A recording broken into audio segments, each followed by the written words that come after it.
Bonsoir à tous et bienvenue à Perspective. Ce matin, le pape François a célébré la messe à la maison Sainte-Marthe. Il a livré une homélie sur le péché de la paresse qui peut devenir une sorte de paralysie. Il souhaite que les chrétiens, plutôt, aillent de l'avant avec joie. Voici un résumé de son homélie. Croire en Jésus et prendre la vie comme elle est et aller de l'avant avec joie sans se lamenter, sans se laisser paralyser par le mauvais péché de l'acédie. C'est ce qu'a dit le pape lors de la messe matinale à la maison Sainte-Marthe ce 28 mars 2017. Au centre de l'homélie du pape, l'évangile du paralytique guéri par Jésus. Un homme malade depuis 38 ans gisait au bord d'une piscine à Jérusalem. Oggi il Signore a ognuno di noi ci dice alzati, prende la tua vita come sia. Aujourd'hui, le Seigneur dit à chacun de nous, lève-toi, prends ta vie comme elle est, belle, mauvaise comme elle est, et va de l'avant.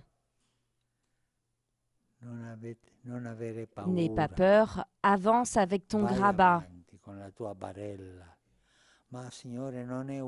Mais Seigneur, ce n'est pas le dernier modèle, mais avance. Peut-être avec ce grabat moche, mais avance. C'est ta vie, c'est ta joie. Tu veux guérir? Première demande que nous fait aujourd'hui le Seigneur. Oui, Seigneur, lève-toi. Et dans l'ancienne, au début de la messe, il y avait ce début tellement beau. Vous qui avez soif, venez vers les eaux, elles sont gratuites. Il n'y a pas besoin de payer et désaltérez-vous avec joie. Sono acque gratis, non a pagamento. Et si nous aussi, nous disons au Seigneur, oui, je veux guérir, oui Seigneur, aide-moi, moi qui veux me lever, alors nous saurons comment est la joie du salut. Sì, Signore, aiutami che voglio alzarmi, sapremo come è la gioia della salvezza. La Commission pontificale pour la protection des mineurs a publié un communiqué lundi suite à leur 8e assemblée plénière. Au cœur de leur discussion, la démission récente de l'une de leurs membres, Mary Collins, et comment répondre aux victimes qui écrivent au Saint-Siège.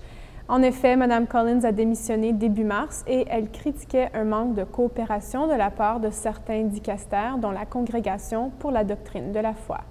Dans son communiqué, la Commission a réaffirmé sa volonté de favoriser la transparence et la guérison. C'est pourquoi les membres sont revenus dans leur assemblée sur le besoin de faire attention et répondre aux courriers provenant des victimes.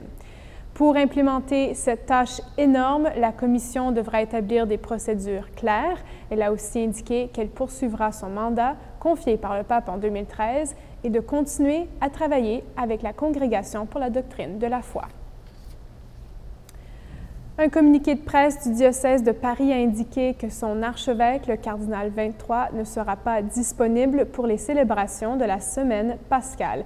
Il a été hospitalisé en février dernier. Il a été atteint d'une maladie au système nerveux. Le communiqué nous dit que les examens et les traitements suivent leur cours.